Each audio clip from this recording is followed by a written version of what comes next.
திட்டம் ரொம்ப நல்லா இருக்கு அரசி. ஆனா ராணுவ ரீதியா ஏர்பெண்டர்ஸால ஆபத்து இல்ல. எனக்கு தேவை ஏர்பெண்டர்ஸ் இல்ல. அவங்க கூட்டத்தில் இருக்கிற ஒருத்த மட்டும்தான். அவனாலதான் நம்ம பாதையில குறுக்க வர முடியும்.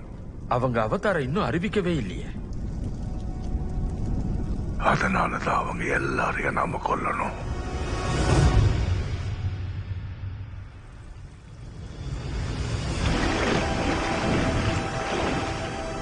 நீர், நிலம்,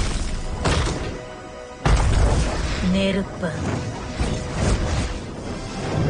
காற்று. பல நூற்றாண்டுகளா இந்த 4 நாடுகளும் அமைதியா வாழ்ந்தாங்க. இந்த அமைதிக்கு காரணமாயிருந்தது அவதார்.